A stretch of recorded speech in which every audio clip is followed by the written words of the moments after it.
Nanatiling litong-lito si Snakey habang biglang ang simp ay nagpakawala ng ligaw na enerhiya.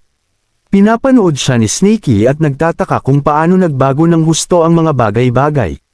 1 minuto pa lang ang nakalipas, binubugbog ang simp ng hukbo ng mga unggoy, pero ngayon ay nagiging halimaw na siya. Nalaglag ang tingin ni Snakey sa napunit na piraso ng tela at nagsimula siyang magdugtong-dugtong ng mga impormasyon, pinaghihinalaan na pag-aari iyon ni Yingling. Noon pa man, nang ay lahad ng tala-arawan ni Xiaoqiu na gawa sa kawayan ang tungkol doon, naaalala ni Snakey na ginastos ng simp ang 30 spiritual stones para doon. Naalala niya kung paano ipinagmalaki ng simp na mismong si Yingling ang tumangging ibenta ito sa iba kahit sa halagang 100 bato. Itinuring ito ng simp bilang patunay na gusto siya ni Yingling. Ngayon ay tahimik na inamin ni Snakey na ang taong ito ay maaaring iba talaga. Hindi nakakagulat na halos patayin niya si Hua Yuntian. Pero pagkatapos, may napansin na kakaiba si Snakey. Lumiliit ang puppet ng simp. Naisip niya na siguradong nauubusan ng enerhiya ang simp at malapit nang mawalan ng lakas. Sa sandaling iyon, ang parehong mapanganib na pana ay lumipad ng diretso patungo sa simp, at nanlaki ang mga mata ni Snakey habang sumisigaw ng babala, sinasabihan ang simp na mag-ingat. Humanda ang simp para saluhin ito. Habang pinapanood iyon, mas lalo pang natarante si Snakey, at tinawag siyang mangmang. Nagtataka ng malakas kung seryoso ba ang taong ito sa pag-iisip na matalino ang saluhin ng pana sa halip na ilagan ito. Habang papalapit ang pana, sinunggaban talaga ito ng simp gamit ang kanyang kamay, na nagpaiwan kay Snakey na tulala. Sumigaw siya na may kakaiba sa panang iyon at pinakiusapan ng simp na itapon agad ito. Gayunpaman, patuloy itong hawak ng simp, at sa sandaling iyon, nagsimulang mawala ang bato na sapi na bumabalot sa kanyang braso. Dahan-daang bumalik sa normal ang kanyang kamay. Nang makita iyon, bumulong si Snakey na tama siya sa simula pa lang at tinawag ulit na mangmang ang simp. Sa loob ng ilang segundo, naging payat ang braso ng simp at nagsimulang lumitaw ang kanyang mukha. Mabilis siyang kumilos, alam niyang hindi niya kayang hawakan ang sandata ng matagal. Nang hindi nagsasayang ng oras, ibinalik niya ang pana na ikinagulat ni Snakey. Habang pinapanood pa rin ang lumilipad na pana, mabilis na ginamit ni Snakey ang kanyang divine consciousness para hanapin ang lokasyon ng hari ng unggoy. Ngunit sa kabila ng lahat ng pagsisikap, wala siyang nakita kundi pagkabigo. Napakalayo ng distansya na kahit ang kanyang divine sense ay hindi makarating doon. Ilang sandali pagkatapos, nang lumapag na sa wakas ang pana sa kung saan, nakinig ng mabuti si Snakey. Mula sa tunog pa lang, hula niya na tinamaan ang hari ng unggoy.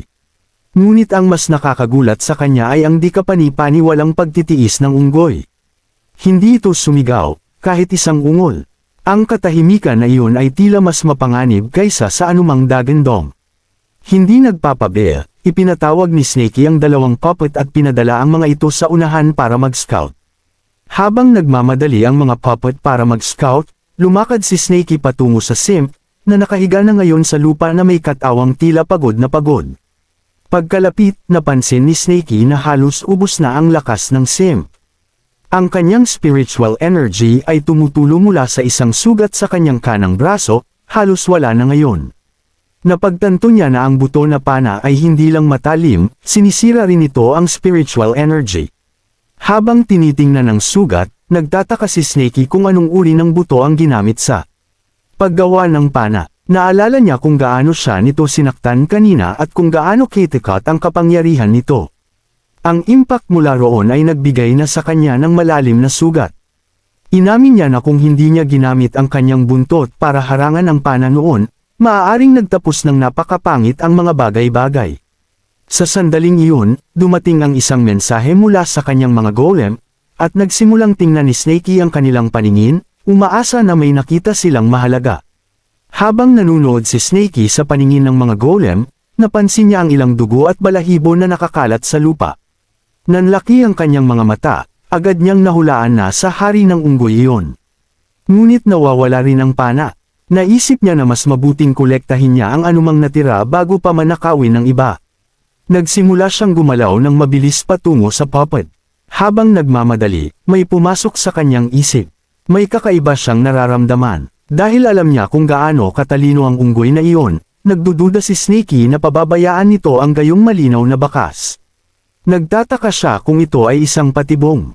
Marahil ay ginamit ng unggoy ang dugo at balahibo ng ibang halimaw para lokohin siya. O baka nagmamadali siya kaya hindi niya nalinis ang kalat. Nang makarating si Snakey sa lugar, pinaalala niya sa sarili na hindi pa siya ganap na gumaling, kaya ang habulin ng hari ng unggoy ngayon ay hindi matalinong hakbang. Sa halip, sinabihan niya ang kanyang mga golem na hukayin ang bahagi ng lupa kung saan natagpuan ang dugo at balahibo. Naisip niya na ang pag-iimbak nito ngayon ay nangangahulugang maaari siyang bumalik sa ibang pagkakataon upang imbestigahan.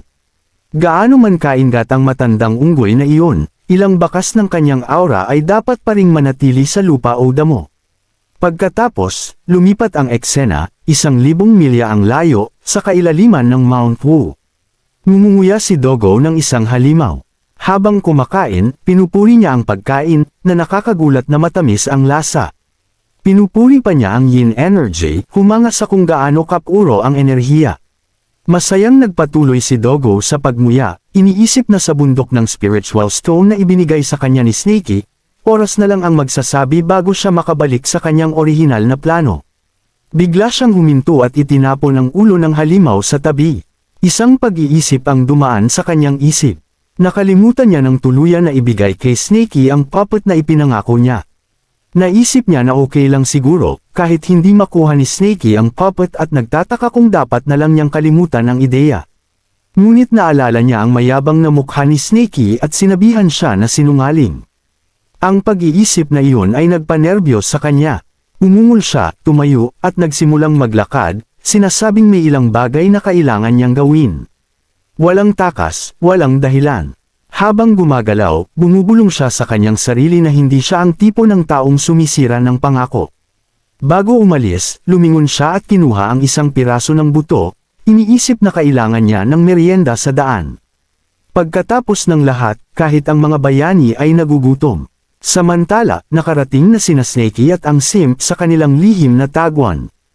Unang pumasok si Snakey at napansin na hindi pa nakakabalik si Snowy. Inihiga niya ang walang malay na simp sa lupa at biglang naalala ang pil para sa pagtubo ng paa na nakuha niya mula sa Purple Cloud Sect. Ngunit habang hawak niya ito, napagtanto niya kung gaano ito kahalaga. Halos kasing halaga ng isang Foundation Establishment pil. At ito ang tanging mayroon siya. Patuloy siyang nakatitig sa simp, nagdadalawang isip. Kung gagamitin niya ang pil ngayon, wala na siyang ibang magagamit. Ngunit pinaalala ni Snakey sa sarili na wala si Snowy, responsibilidad niyang iligtas ang lalaki. Nagbuntong hininga siya, kinuha ang pil, at sinubukan itong isubo sa bibig ng simp, iniisip na hindi niya inasahan na magpapagaling siya ng isang tao ng ganito. Sa sandaling iyon, pumasok si Snowy sa kuweba at tinawag si Snakey, nagtatanong kung nakabalik na si Snakey. Nang marinig ang kanyang boses, mabilis na binawi ni Snakey ang pil mula sa bibig ng simp. Ngayon na nakabalik na si Snowy, naisip niya na hindi na kailangang sayangin ang mamahaling pil. Nagmadali si Snowy patungo kay Snakey at niyakap siya ng mahigpit, sinasabing iniwan sila ni Husky. Nang marinig iyon, marahang niyakap siya ni Snakey pabalik at sinubukang aliwin siya, sinasabing walang piging ang tumatagal magpakailanman. Sinigurado niya sa kanya na magkikita silang muli kapag pinahintulutan ng tadhana at mahinang hiniling kay Snowy na huwag umiyak. Tahimik na inihayag ni Snowy na hindi siya umiiyak dahil sa pag-alis ni Husky, at habang nagsisimula siyang ipaliwanag ang tunay na dahilan, muli siyang napaiyak. Natakot at nalito si Snakey, nagtatanong kung anong problema at nagmamakaawa sa kanya na tumigil sa pag-iyak at sabihin na lang sa kanya ang dahilan. Sa wakas, ibinahagi ni Snowy ang alaala. Sinabi niya na isang araw ay hinahabol niya si Husky upang subukan ang bago niyang gawang pil. Nang marinig iyon, natarante si Husky at tumakbo ng mas mabilis pa, sinisigawan siya na huwag nang lumapit. Hindi sumuko si Snowy at patuloy itong hinabol, nagtataka kung bakit ito natatakot. Sumigaw si Husky na takot siya. Sumunod si Snowy palapit, pinapaalala rito na akala niya ay magiging best sister sila magpakailanman. Nang marinig iyon, tulala si Husky. Hindi man lang niya alam kung paano sisigot. Iniisip sa sarili na lalaki siya at ang maging best sister magpakailanman ay hindi talaga opsyon. Nangako si Snowy na walang lason sa pill sa pagkakataong ito. Sumumpa pa siya na kung may lason man doon, sana ay tamaan siya ng kidlat. At sa tamang pagkakataon, bumagsak ang kidlat mula sa langit. Nakatayo si Husky nang nakatigil, napagtanto na siguradong may lason ang pill. Nagtaka siya kung dapat na lang siyang sumuko, ngunit mabilis niyang inalis ang pag-iisip na iyon, alam niyang nasusuka na siya sa loob sa pagtingin pa lang sa bagay na iyon. Habang sinubukan niyang umupo, biglang nagmadali si Snowy at inalok siya ng mga pill, sinasabing pwedeng subukan ni Husky ang gusto niya. Sinubukan pa niya itong takutin, idineklara na aalis siya sa isang malaking pakikipagsapalaran sa pagkakataong ito at walang sinuman ang makakapigil sa kanya. Umakyat siya sa ibabaw ni Husky at sinabi na ang mga pill na iyon ang kanyang pinakamahalaga at pinakaiingatang mga pill, at dapat niyang dalhin ang mga ito para subukan sa ibang pagkakataon. Bago umalis, casual niyang tinawag na tanga si Husky at sinabihan itong ipaalam sa kanya ang mga epekto kapag nagkita ulit sila. Samantala, nagsimulang umiyak si Husky, na sinasabing kahit palagi niyang inirereklamo na nakakalason ang mga pill na ito, pinipilit pa rin itong ipainom sa kanya. Balik sa kasalukuyan, umiiyak si Snowy sa mga bisig ni Snakey habang sinasabing nawalan siya ng tanging kaibigang handang sumubok ng kanyang mga pill. Nauunawaan ni Snakey ang sitwasyon at dahan-dahan itong sinabihan na huwag malungkot. Umayos siya at sinabing kung ang pagsubok ng pill ang problema, mayroon pa silang simp na maaaring pag-eksperimentuhan. Pagkatapos ay napatingin si Snowy kay Cho at nabigla, nagtataka kung paano ito nagkaroon ng ganoong klaseng pinsala. Inakala niyang may masamang nangyari sa kanilang dalawa, at nagtanong kung ano ang nangyari. Casual na sumagot si Snakey na mahabang kwento iyon, at sa halip ay tinanong kung maaari nitong tingnan kung magagamot niya si Cho. Nang marinig iyon, nasabik si Snowy, masayang sa wakas ay may nagtitiwala sa kanyang kakayahan. Mabilis siyang pumayag, sinabing siya ang pinakamagaling pagdating sa pagpapagaling. Napanatag si Snakey at sinabi kay Milky na iniiwan niya ang simp sa pangangalaga nito. Buong kumpiyansang tumanggo si Snowy at nangakong aayusin niya ang kanang braso nito at ibabalik sa normal. Sa loob lang ng 7 araw,